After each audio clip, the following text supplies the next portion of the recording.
히브리서 7장 4절에서 7절 말씀 같이 읽습니다.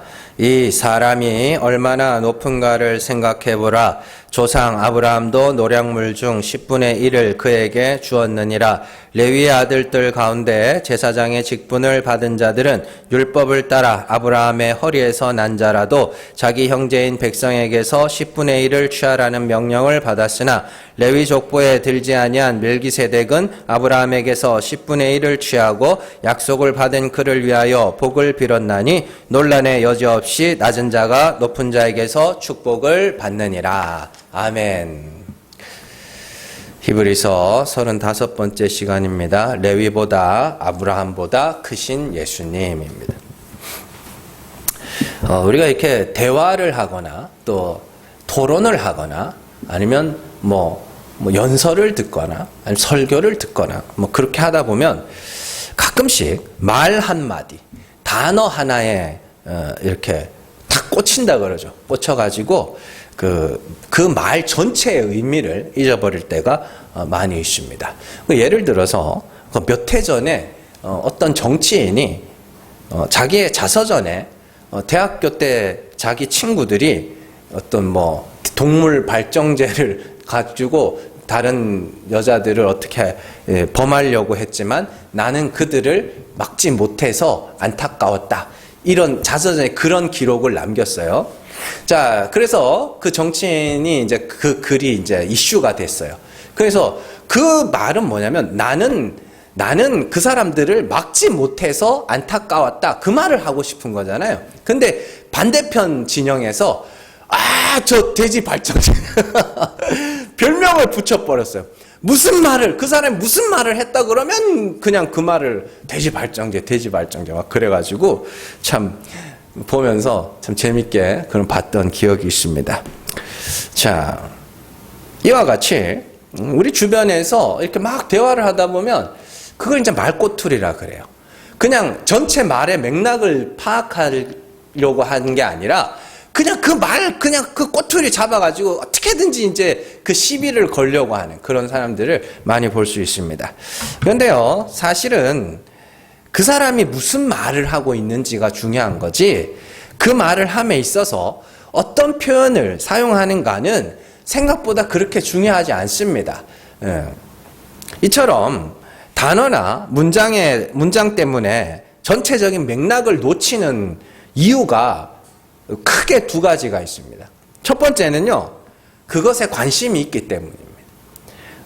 농담 삼아 하는 말 중에 남자들이 이렇게 밤에 자다가 귀신을 봤다는 거예요. 아니면 골목길을 지나가다 귀신을 봤다.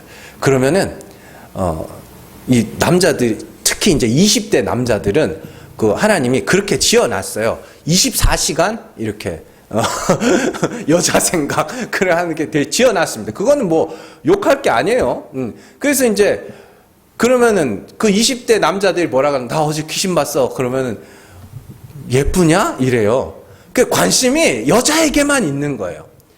실제로 이건 제가 겪은 일입니다. 제가 군대에 있을 때 제가 이제 헌병대에 있었거든요. 그래서 헌병대에 있으면은 군대 여러 이제 게이트들 이 사람이 왔다 갔다 하는 게이트를 지키게 됩니다. 그러면 이제 가끔씩 보면은 민간인들이 그 부대 밖을 이렇게 지나가다가 이렇게 지키고 있으면 옛날에는 참 인심이 좋았어요. 그래서 가다가 아이고 고생한다고 가서 먹을 것도 주고 이랬어요. 그랬는데 저희 이제 쫄병 하나가 이제 사탕을 받아온 거예요. 어떤 할머니가 이제 할머니들 요즘에는 잘 안 드시는 것 같던데 예전에 할머니들은 박하사탕을 그렇게 많이 드셨어요. 그래서 그 박하사탕을 몇 개 주워온 거예요. 그래서 이거 어디서 났냐고 했더니 길 가던 할머니가 고생한다 그러면서 사탕을 주셨다고. 그랬더니 다른 군인들 보고 할머니 예쁘대. 그랬던 기억이 있습니다.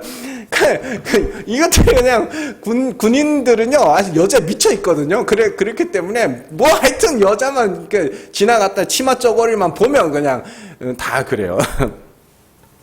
어쨌든 그런 사람들에게 그러니까 완전 관심이 거기에 완전 몰두해 있는 거예요. 그래서 그 사람이 내가 이렇게 수고한다고 사탕 줬다, 뭐 그래서 고맙다 이게 아니라 그냥 여자에만 관심이 있으니까 그냥 보이는 거예요. 내가 귀신이 봐서 놀랬다, 괜찮냐, 뭐 어떻게 봤냐 이게 아니라 그냥 여자라니까 관심이 여자에게만 있으니까 그냥 귀신이 여자라니까 이쁘냐 이렇게 되는 거죠. 관심이 거기에만 있으니까. 그럼 진짜 여러분들 이렇게 대화하다 보면 진짜 돈에 있는 사람들은 뭘 해도 다 돈 얘기로 몰아가거든. 무슨 얘기를 해도 돈 얘기로 몰아가고, 뭐, 많습니다. 뭐, 차에 관심 있는 사람들은 무슨 이야기를 해도 차에 관심이 있는 거고. 그 여러분들이 예수 그리스도에 관심이 있으면 정말 진짜로 한 번쯤은, 저 인간은 만났다 그러면 예수 이야기만 한다고, 이런 소리 한번 들어보셔야 되는 겁니다. 그게 그리스도에게 미친 사람인 것이죠. 자, 두 번째로 이렇게 우리가 말 한마디 단어 하나에 꽂히는 이유는 간단해요. 상대방을 비방할 목적으로 대화를 할 때 그렇게 됩니다. 사람에 대해서 알고 싶은, 그 사람에 대해서 알고 싶은 사람은 그 사람이 하는 말에 전체적인 맥락을 파악하려고 그럽니다. 그 사람을 알고 싶을 때는. 그러나 그 사람을 적대시하고 그 사람을 비방하려고 하는 사람들은 어떻게 해요? 비방이 목적이기 때문에 말을 잘 듣고 꼬투리를 잡습니다. 어떻게든지 꼬투리를 하나 잡아가지고 그걸 갖고 물고 늘어지려고 하는 그런 것이죠. 그러니까 이 크게 두 가지입니다. 그거에 관심이 있든지, 완전 그거에 관심이 있든지, 그게 아니면 상대방을 비방할 목적으로. 그거 아니면 웬만하면 꼬투리 안 잡습니다. 오늘 말씀에 왜 이런 말씀을 드리냐면, 오늘 말씀에 11조에 대한 이야기가 나오거든요. 그러다 보니까 대부분의 사람들이 이 말씀을 통해서 11조에 대한 교훈을 찾으려고 하는 경향이 있는데, 여기서 11조에 대한 교훈을 찾으려고 할 것이 아니라 히브리서 기자가 무슨 말을 하고 싶은 건지를 먼저 우리가 그 의미를 파악을 해야 되는 겁니다. 11조 나오니까 그냥 전부 다음 주에 할 겁니다. 다음 주에 할 건데 히브리서 기자가 무슨 말을 하려고 하는지는 아시라고요. 11리서 기자가 11조에 대한 이야기를 하려고 하는 게 아니란 말입니다. 그러니까 말 나온 김에 제가 말씀을 드리자면, 여러분들 돈을 사랑한다는 것을 대부분 더 많은 돈을 가지려고 하는 것으로만 생각하는 사람들이 많이 있습니다. 그러나 돈을 사랑한다는 것은 내가 갖고 있는 것을 잃지 않겠다는 마음도 포함하고 있는 겁니다. 뭔가를 사랑한다는 것은 더 얻겠다는 것도 포함하지만 가지고 있는 것을 잃지 않겠다는 것도 똑같은 겁니다. 오늘날 많은 목회자와 성도들이 돈을 너무나도 사랑해서, 특히 이제 성도들이 목회자들을 욕할 때 많이 이야기하죠. 우리 목사님은 돈을 너무 좋아해. 왜냐하면 성도들에게 어떻게든지 헌금을 자꾸 뜯어내려고 한다는 거죠. 그래서 우리 목사님 돈을 너무 사랑해. 그러나 거꾸로 생각하면 성도들이 어떻게든지 헌금을 내지 않으려고 하는 그 마음 또한 돈을 사랑하는 마음입니다. 이건 여러분들 잘 이해를 하셔야 됩니다. 성도들이 어떻게든지 헌금을 더 거두려고 하는 목회자들, 그러니까 성도들에게 어떻게든지 돈을 더 거두려고 하는 목회자들도 돈을 사랑하는 자들이지만, 어떻게든지 간에 헌금을 안 내려고 하는 사람들도 돈을 사랑하는 사람입니다. 성경을 연구를 해요. 구약의 구약의 11조가 내야 되는 거 말아야 되냐, 구약에 우리가 헌금은 내야 되냐 말아야 되냐, 어떻게 내야 되냐, 그걸 성경을 막 찾아가지고 뭐 하는 거예요? 헌금을 11조는 내면 안 된다. 이것도 돈을 사랑하는 거라고요. 얼마나 돈을 사랑했으면 성경까지 찾아가면서 11조를 안 내겠다고 그러냐고. 그렇다고 뭐 내야 됩니다, 안 내야 됩니다, 그런 이야기를 하려고 하는 건 아닙니다. 그게 중요한 건 아닙니다. 그러니까 여러분들, 그렇기 때문에 무리한 헌금을 강요하는 목회자를 욕하기 이전에 성경을 찾아가면서까지 헌금을 내기 싫어하는 나 자신이 돈을 사랑하는 자는 아닌지 우리가 먼저 살펴봐야 되는 것이죠. 그래서 헌금의 기준은 바울이 정확하게 말하죠. 하나님은 즐겨내시는 자를 사랑하시느냐. 즐겨낸다는 건 뭐냐면 자원하는 마음으로, 감사한 마음으로 은혜만큼, 받은 은혜만큼 내는 겁니다. 11조도 헌금도 다 마찬가지입니다. 내가 은혜 받은 만큼, 감사한 만큼 드리는 것이지, 그걸 갖고 뭐 내가 어떻게 하겠다 이건 아닙니다. 의무가 돼서도 안 되는 거고, 그게 우리를 얽어매는 것이 돼서도 안 됩니다. 이처럼 돈을 사랑하는 사람들에게 있어서 오늘 말씀은 11조에 대한 교훈으로 보입니다. 왜냐하면 돈이라는 것을 너무 사랑하기 때문에 성경이 무슨 말을 하는지 파악하기 이전에 돈이 먼저 눈에 들어오기, 11조가 눈에 먼저 들어오기 때문이죠. 이 말씀을 대할 때 우리가 정신을 차리고 히브리서 기자가 무슨 말을 하려고 하는지 정말 정신을 차리고 집중하셔야 됩니다. 자, 히브리서 기자는요, 7장에서 본격적으로 멜기세덱에 대해서 설명을 합니다. 분명히 6장에서는 5장이죠. 5장에서는 히브리서 기자가 너희가 멜기세덱에 관하여 내가 할 말이 많지만 듣는 것이 둔하기 때문에 내가 설명하기 어렵다, 이렇게 이야기를 합니다. 5장 11절, 히브리서 5장 11절 말씀 같이 읽습니다. 멜기세덱에 관하여는 우리가 할 말이 많으나 너희가 듣는 것이 둔함으로 설명하기 어려우니라. 아멘. 분명히 이렇게 5장에서 설명을 해놨죠. 그리고 7장에 넘어와서 뭐예요? 듣는 것이 둔해서 설명하기 어렵다고 해놓고는 7장에 와서 멜기세덱에 대해서 설명을 하는 겁니다. 왜냐하면 듣는 것이 둔하다고 해서 말해주지 않으면 깨달을 수도 없죠. 그런 겁니다. 그렇게 7장에서 본격적으로 멜기세덱에 대한 설명을 시작하면서 멜기세덱에 대한 서론으로 주신 말씀이 지난주에 읽었던 1절에서 3절의 말씀입니다. 1절에서 3절의 말씀을 오늘 말씀부터 쭉 뒤로 해가지고 쭉 설명을 해나가는 겁니다. 그러니까 제가 그 히브리서 첫 시간에 말씀드렸죠. 히브리서 기자는 하나의 말씀을 읽어놓고 그걸 주석을 달아가는 그런 방식으로 진행되고 있다고 제가 말씀을 드렸습니다. 자, 그 중에서 특별히 오늘 말씀에서 설명하고 있는 것은 그 1절과 2절 초반에 있는 그 아브람과 멜기세덱의 관계에 대한 말씀이죠. 그 1절, 2절 한번 읽어볼까요? 자, 이 멜기세덱은 살렘 왕이요 지극히 높으신 하나님의 제사장이라 여러 왕을 쳐서 죽이고 돌아오는 아브람을 만나 복을 빈 자라. 아브람이 모든 것의 10분의 1을 그에게 나누어 주니라. 여기까지요. 자, 요것을 이제 6, 4절부터 해가지고 다음 주까지 쭉 설명, 9절, 11절인가요? 10절까지 이렇게 쭉 설명을 하고 있는 그런 모양으로 되어 있습니다. 자, 오늘 말씀에서 히브리서 기자가 강조하는 부분은 아브라함이 멜기세덱에게 11조를 바쳤다가 아니라 그게 아니라 멜기세덱이 아브라함에게 축복을 빌어줬다라는 부분입니다. 7절 말씀에서 히브리서 기자가 진짜로 강조하고 싶은 것이 무엇인지를 설명을 해주죠. 7절 말씀 같이 읽어보겠습니다. 논란에 여지없이 낮은 자가 높은 자에게 축복을 받느니라. 아멘. 자, 멜기세덱이 아브라함에게 축복을 빌어줬다, 복을 빌어줬다라는 건 누가 더 높은 사람이라는 거예요? 멜기세덱이 아브라함보다 높은 사람이라는 것이죠. 그걸 말하고 싶은 거예요. 자, 구약 성경에 보면 축복과 관련된 재미있는 말씀이 하나 나옵니다. 요셉이 애굽에서 총리가 되고 이제 7년 흉년을 맞이하게 되죠. 그래서 7년 흉년 기간 동안에 이제 형들이 찾아오고 그래서 요셉과 재회하게 되고 이제 아버지하고 모든 식구들을 다 데리고 와라. 그래서 야곱 그 70명의 가족들이 어떻게 해요? 애굽으로 들어가게 됩니다. 그래서 이제 바로 왕이 자기가 진짜 아끼는 총리 요셉의 가족들이 왔다고 그러니까 가족을 한번 네 부모와 형제들 한번 보자 그럽니다. 그래서 요셉의 아버지 야곱이 바로에게 나가죠. 그런데 야곱이 바로에게 축복을 해줍니다. 자, 이게 그러자 바로가 뭐라고 하면 몇 살이냐? 너 몇 살이야? 이렇게 무슨, 그게 뭐냐면, 나이가 궁금해서 그러는 게 아니라, 앞만 봐도 자기는 애굽 왕이고, 이 야곱은 뭐예요?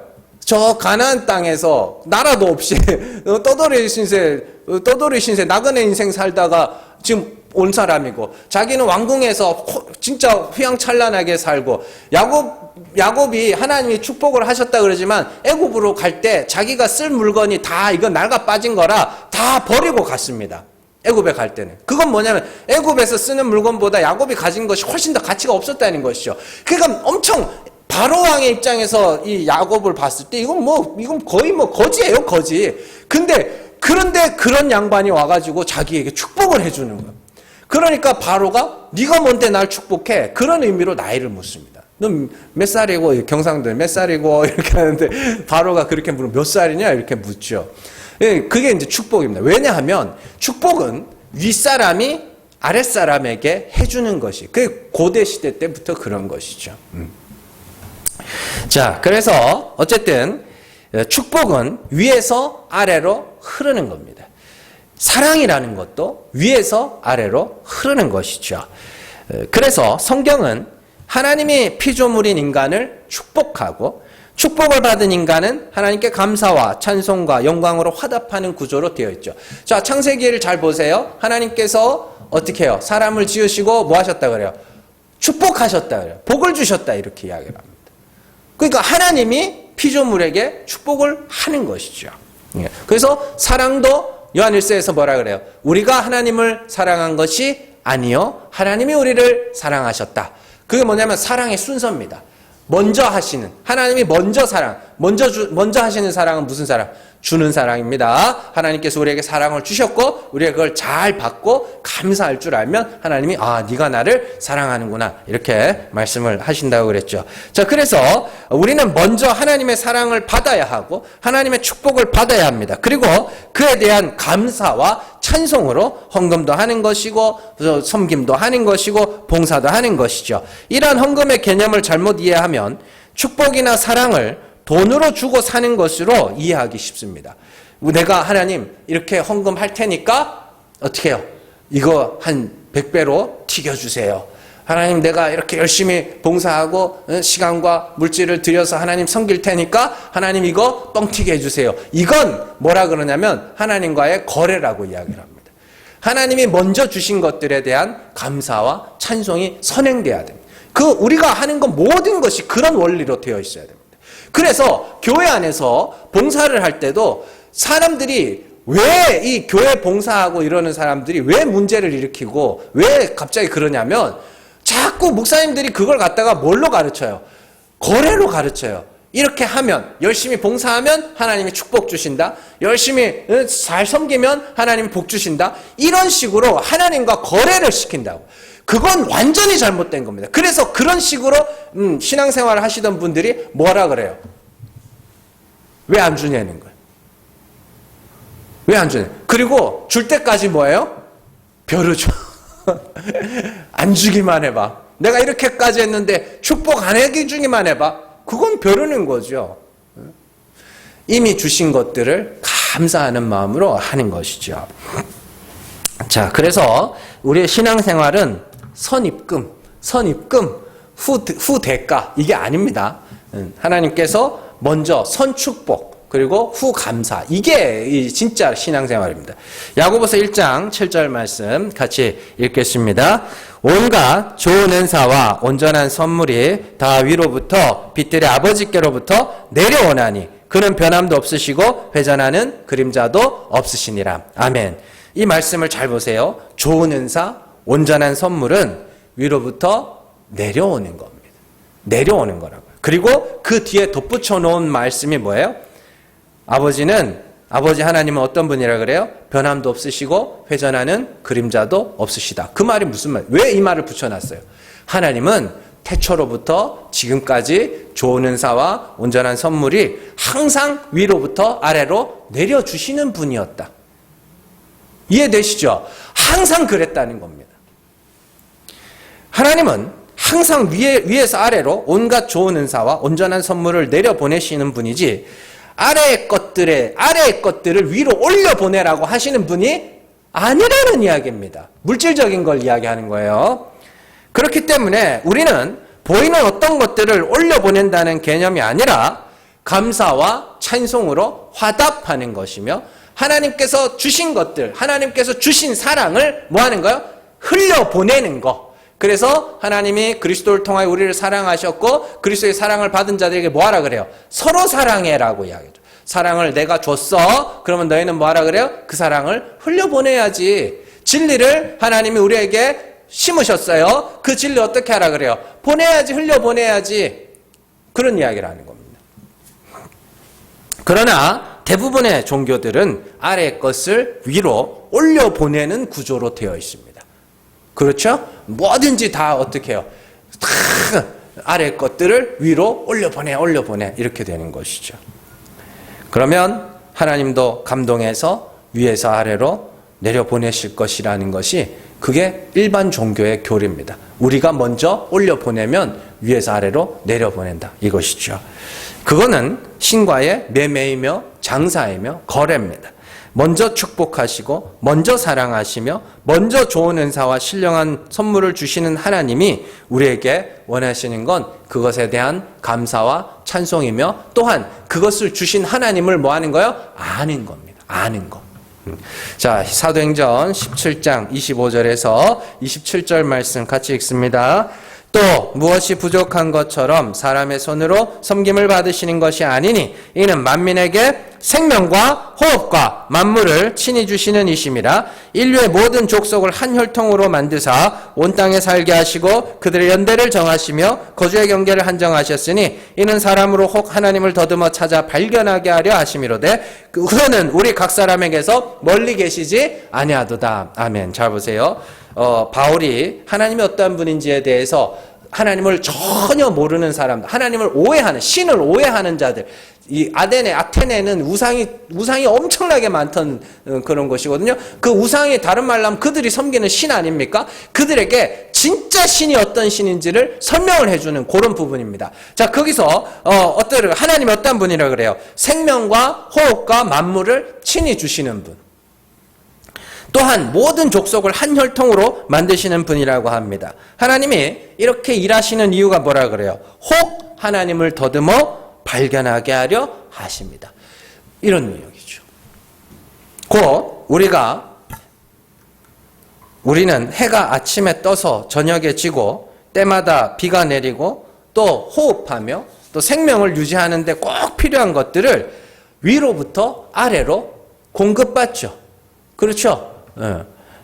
그러면서 이 생명과 호흡을 유지하게 하시는 어떤 이가 있지 않을까? 요 정도는 생각할 수 있다는 것입니다. 그렇다면 우리는 하나님이 주신 좋은 은사와 온전한 선물에 대한 감사와 찬송을 하고 있느냐가 문제죠. 감사하십니까? 잘 안 하죠. 잘 안 하죠. 왜냐하면 그 모든 것들이 위로부터 아래로 값없이 주어지기 때문입니다. 값없이 주어지기 때문에. 여러분들, 사람들은 공짜라고 하면 그건 가치가 없으니까 공짜로 주지라고 생각을 합니다. 그러나 공짜는 두 가지 의미를 포함하고 있습니다. 흔히들 아는 대로 말 그대로 가치 없는 것이기도 하지만 너무너무 소중하고 너무너무 귀해서 가치를 매기는 것이 도리어 그것에 해를 끼치는 것이. 예전에 이 진품 명품에 어떤 일이 있었냐면 제가 알기로는 안중근 의사로 알고 있습니다. 안중근 의사가 쓴 어떤 이 종이에요. 그래서 이 감정평가사들이 그 문서를 한참 봤습니다. 그러면 이제 다 감정을 했잖아요. 그러면 가격을 매겨야 될 거 아닙니까? 그래서 이제 자 얼마입니까? 이렇게 했어요. 그랬더니 숫자가 뿔 올라가더니 0원이었어요. 정말로 그 진품 명품에 그런 사건이 있었습니다. 0원이었어요. 그래서 더 놀랐어요. 왜 0원이냐? 그랬더니 이 사람이 뭐라 그랬냐면 이거는 가치를 매기는 것이, 이걸 돈으로 환산한다는 것이 부끄러운 거라는 거예요. 너무나도 귀한 것이고 정말 이 나라를 위해서 자기의 목숨을 바쳐 나라를 사랑한 사람의 그 귀한 문서이기 때문에 여기에 가치를 매기는 게 참 그 안 될 짓이라는, 그렇게 이야기를 한 적이 있었습니다. 마찬가지입니다. 여러분들, 부모가 자녀에게 쏟아 부어준 그 사랑 있잖아요. 여러분들이 그거 자녀가 계산을 해가지고 그 돈 준다 그러면 그 돈이야 좋겠죠. 뭐 돈 받으니까 좋겠죠. 근데 굉장히 기분 안 좋을걸요? 정말로요? 나는 내가 자녀에게 쏟아준 사랑이 이게 돈으로 매길 수 있다고? 자녀가 이걸 돈으로 계산을 한다고? 저는 돌아버릴 것 같은데요? 정말로요. 그건 가격을 매긴다는 것 자체가 그 가치를 훼손하는 겁니다. 마찬가지예요.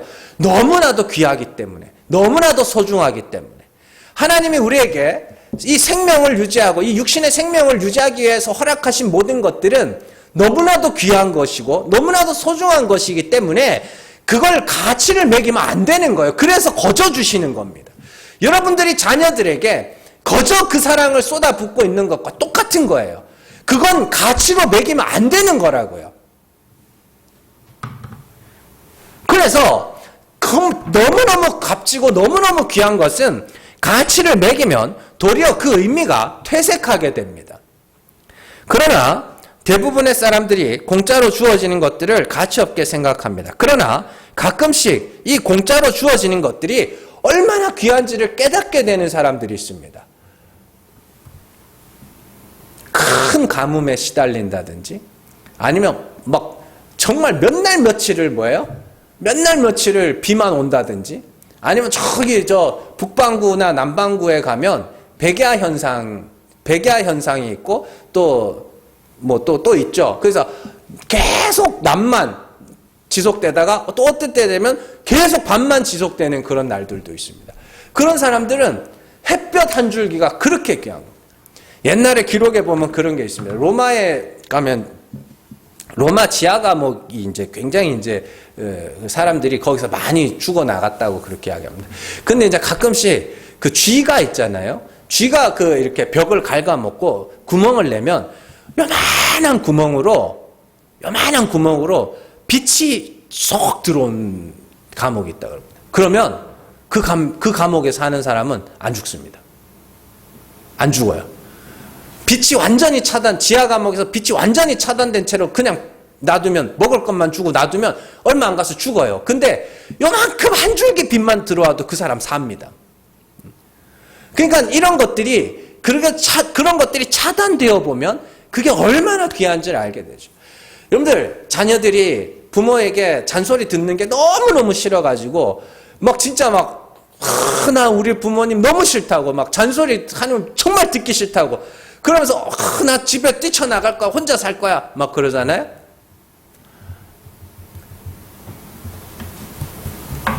그 아들은 그거 듣고 싶어 죽어요. 그 아들은 그 잔소리 해주는 부모가 그렇게나 필요하다. 그러니까 잔소리 한다고 엄마 싫다 그러는 사람들은 부모 없는 아이들에게는 그게 배부른 소리로 들리는 거죠. 내게도 잔소리 해주는 부모님이 있었으면. 그러니까 그게 없어져 보면 얼마나 소중한지를 아는 거죠.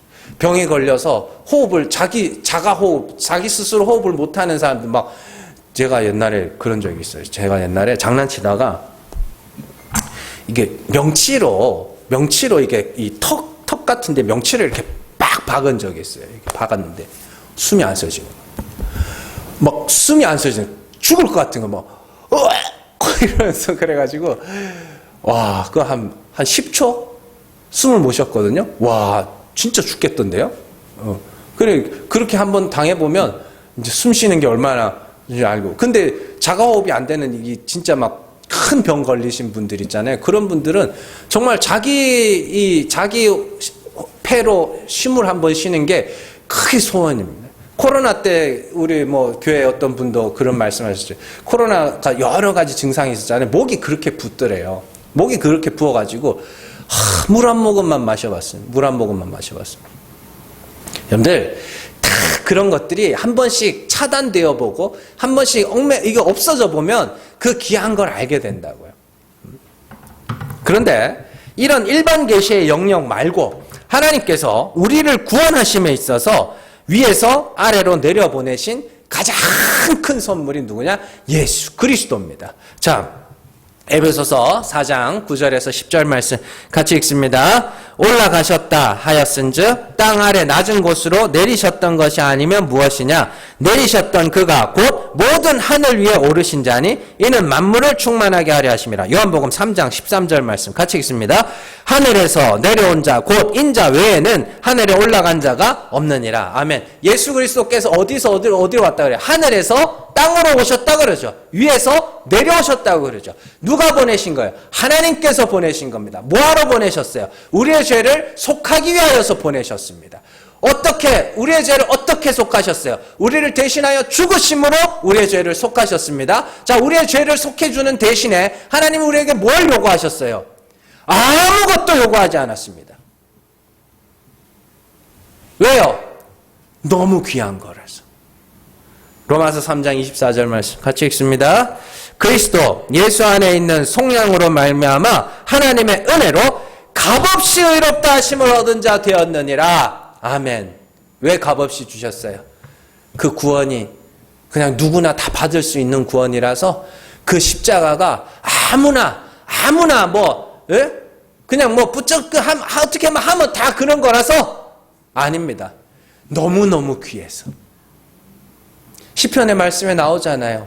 우리를 속량하는 값이 너무나도 엄청나서 그걸 갚을 수가 없다고. 그래서 부자들은 뭐 한다 그래요? 그걸 자꾸 갚으려고 한다 그러죠. 그러나 절대로 갚을 수 있는 게 아니라 우리를 속량하는 속량값은 너무나도 엄청납니다. 그래서 거저줄 수밖에 없는 거예요.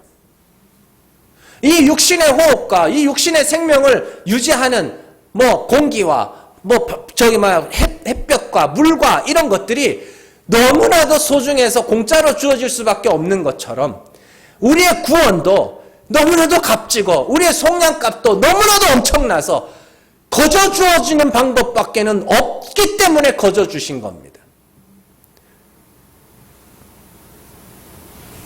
여기서 두 가지 문제가 발생합니다.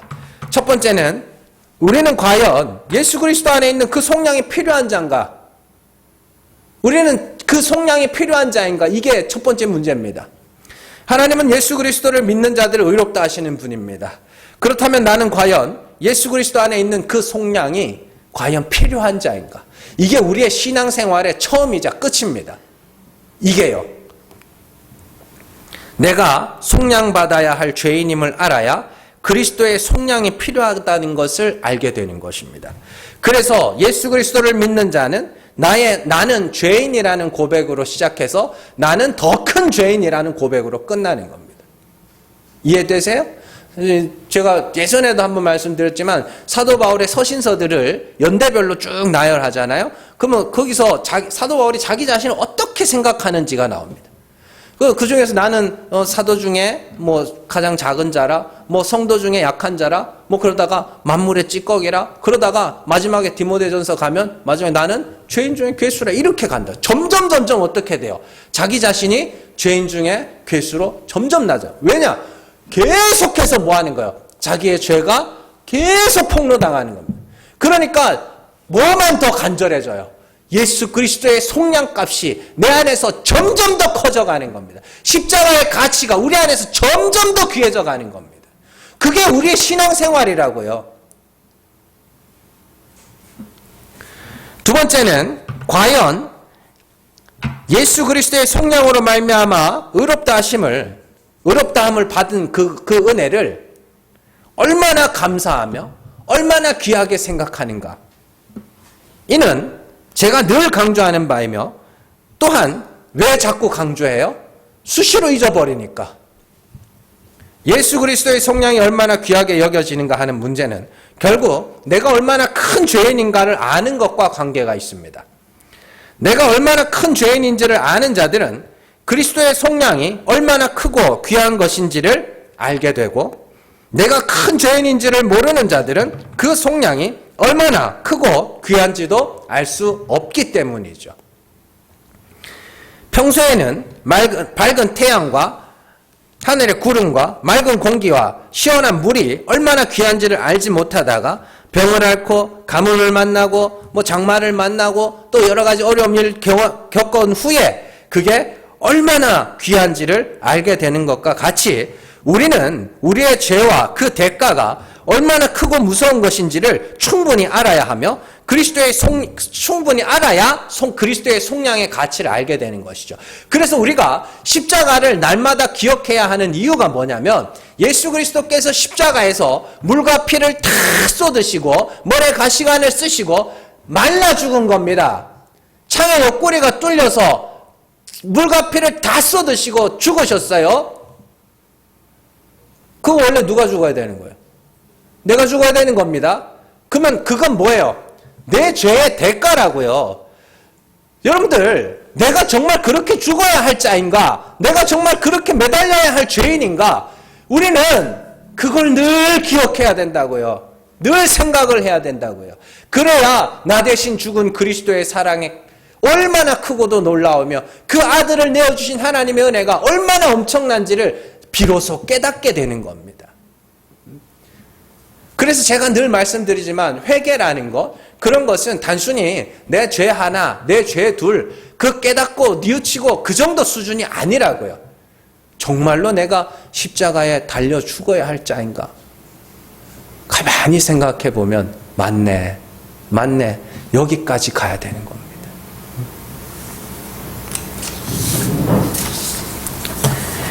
자, 그렇게 예수 그리스도는 값없이 하나님으로부터, 하늘로부터 우리에게 내려오신 하늘의 대제사장입니다. 그런데 이런 그리스도의 가치를 알지 못하는 자들이 어떤 일을 했느냐? 그들이 다시 율법으로 돌아가고 다시 옛성전으로 돌아가서 거기서 희생제사를 드리려고 하더라, 이 말입니다.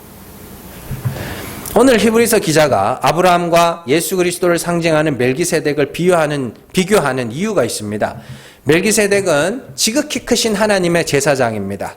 그는 아버지도 없고 어머니도 없고 시작도 없고 끝도 없어서 하나님의 아들과 닮은 자. 곧 뭐예요? 멜기세덱 그러면 뭐를 생각하라는 거예요? 예수 그리스도라고 보라는 이야기입니다. 동일 인물이라는 게 아니에요. 예수 그리스도를 모형이다, 똑같다, 이렇게 하는 겁니다. 그는 또한 평강의 왕이요 의의 왕이신 예수 그리스도 이름마저도 닮았죠. 자, 심지어 그는 아브라함에게 축복을 빌어준 아브라함보다 큰 사람입니다. 반대로 구약의 대제사장은 아론의 반차를 쫓는 대제사장이며 아론의 위로 올라가면 누가 있어? 레위가 있죠. 레위의 위로 올라가면 아브라함입니다. 그러면 아브라함으로부터 레위로부터 아론으로부터 그 대제사장 쭉 흘러오면 아브라함보다 이 율법의 대제사장은 큰 사람, 적은 사람? 작은 사람이죠. 아브라함이 그들의 조상이니까. 자, 그렇기 때문에 멜기세덱과 아브라함을 비교하면 멜기세덱이 아브라함보다 더 큰 사람이며 아브라함의 혈통을 따라 레위 지파에 속한 아론의 반차를 쫓는 대제사장보다 멜기세덱의 반차를 쫓는 하늘의 대제사장 예수 그리스도가 훨씬 더 크신 분이라는 이야기입니다. 더 큰 제사장이 드리는 제사가 더 나은 제사이며 온전한 제사이며 그 제사는 영단번의 완전한 속죄를 이룬 완전한 제사입니다. 작은 사람들이 드리는 제사는 모형일 뿐이며 그 제사로는 사람의 죄를 속할 수가 없습니다. 그러면 아론보다 큰 레위보다 큰 아브라함, 그 아브라함보다 더 큰 멜기세덱보다 더 큰 하나님의 아들 예수 그리스도, 이렇게 가는 이런 비교입니다. 그런데 감히 예수 그리스도께서 드려주신 제사, 그걸 신뢰하지 못하여 다시 그 대제사장의 드리는 그 제사로 가려 하느냐? 그게 히브리서 기자가 하는 이야기예요. 더 큰 제사장이 드리는 더 나은 제사가 있는데 작은 제사장이 드리는 덜한 못난 폐하여질 첫째 것으로 돌아가니까 히브리서 기자가 이런 편지를 쓰는 겁니다. 그러면 왜 돌아가요? 왜 돌아갈까요? 예? 여러분들, 여쭤볼게요. 자, 우리가 숨 쉬는 공기가 귀해요? 타고 다니는 자동차가 귀해요? 공기가 더 귀하죠? 근데 어느 게 더 비싸요? 자동차가 더 비싸죠? 그죠? 왜 그래요? 사람이 만들었거든요. 내가 만들었거든요. 여러분들, 농작물 있죠, 농작물. 요즘, 대파값이, 제가, 최근에 여기 요 위에도 마트 하나 새로 열었고 저기 식자재 마트도 저기 하나 새로 열었어요. 그러니까 할인 행사할 때 계속 갔어요. 왜냐하면 대파 값이 싸더라고. 그래가지고 가면 뭐 그냥 큰 마트 가면 5,000원씩 뭐 한 단도 아니에요. 요만큼 5,000원 뭐 이러고 와 그냥 뭘 해먹을 게 없더라고. 농작물 그래도 싸죠. 네? 왜 그래요? 그 농사꾼들이 제가 아는 농사 하시는 분이 그런 말씀했어요. 우리는 하나님하고 동업하는 사람들이라고. 그건 사람의 힘이 들어가긴 했지만 뭐예요? 하늘의 힘도 많이 받아야 되거든요. 그러니까 싸요. 자동차는요. 비싸죠? 왜요? 그건 하나님하고 동업하는 게 아니에요. 사람의 수고가 들어요. 여러분들 왜 그럴 것 같으세요? 사람은요, 자기가 한 것을 훨씬 더 값어치 있게 생각합니다. 하나님이 주신 것, 거저 주신 것은 별로 값어치 없게 생각해요. 자, 하나님이 그리스도로 말미암아 완전한 제사를 드렸고, 우리는 그리스도로 말미암아 값없이 의롭다함을 받았습니다. 그런데 내가 한 게 없네? 그렇죠. 그러니까 내가 하는 구약의 제사, 그 제사 내가 드리는 그게 더 귀해 보이는, 더 가치 있어 보이는.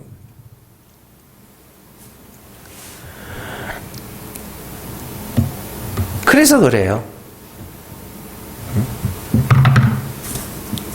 사람의 손으로 드리는 그 제사가 더 귀해 보이는 거예요. 더 값져 보이는 거예요. 아닙니다.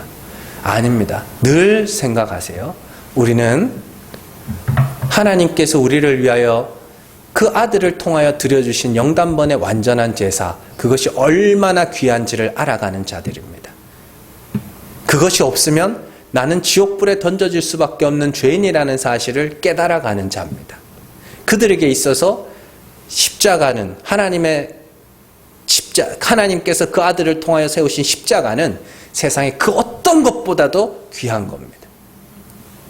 그러나 그것의 가치를 알지 못하는 사람은 내가 뭘 해야 비로소 뭐요? 그 가치를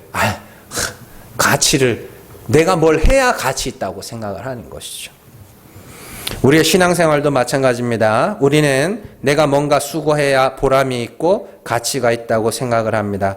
그러나 진짜 신앙생활은 내가 뭔가를 하는 것이 아니라 하나님이 그리스도를 통하여 거저 주신 사랑이 얼마나 가치 있고 얼마나 귀한지를 알아가는 것입니다.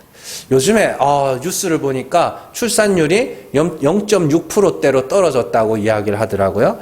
제가 그 기사를 보고 가장 걱정되는 부분이 뭐였냐면, 과연 자녀를 낳지 않는 사람들이 그 부모의 마음을 알까? 그런 생각을 해봤습니다. 자녀들 물론 부모 좋아하죠. 뭐 집에서 나가서 이렇게, 저도 뭐 군대에서 많이 울었습니다. 많이 울었는데, 남자들이 군대 가면 많이 울어요. 부모님 생각하면서. 많이 울긴 하는데, 그럼에도 불구하고요, 내가 자녀를 낳아서 키워보지 않으면 그 사람을 온전히 알 수가 없어요. 하나님께서 우리에게, 예수님이 말씀하셨죠. 내가 새 계명을 너희에게 주노니 내가 너희를 사랑한 것 같이 너희도 서로 사랑하라. 그건 너희가 서로 사랑 안 하면 지옥 보내버릴 거야 라는 협박이 아닙니다. 자, 하나님이 우리를 사랑하신 건 우리의 죄를 속하여 주신 사랑이죠. 그리스도를 통하여 우리를 죄를 사해 주신 거죠. 그래서 내가 너희를 사랑한 같이 너희도 서로 사랑하라는 건 너희도 서로 용서하라라고 제가 말씀을 드렸습니다. 사랑은 용서예요. 자, 그러면 왜 그런 계명을 주셨는가? 간단합니다. 그걸 하면서 하나님의 마음을 알라고요. 자녀가 자식을 낳고 비로소 부모의 마음을 조금씩 알아가는 것처럼 우리도 서로 사랑해 가면서 용서하는 자가 용서하기 위해서 얼마나 많은 것들을 희생해야 하는지 깨달아가는 거예요. 여러분들 용서해 보셨잖아요. 용서해 보시고 또 누군가가 잘못했을 때 그 사람에게 진짜 용서를 해보면 내가 얼마나 많은 것들을 감당해야 되는지를 알 수 있습니다. 마찬가지로 우리가 하나님께서 뭘 감당하셨어요? 아들의 희생을 감당해 주셨잖아요. 그 사랑을 알아가면서 여러분들 안에 하나님을 생각하면 내가 하나님에게 뭘 뜯어낼까를 고민하는 자가 아니라 예수 그리스도로 말미암아 감사와 찬송이 항상 흘러나오는 그런 큰 은혜가 여러분들에게 있기를 주님의 이름으로 축원합니다. 기도하겠습니다.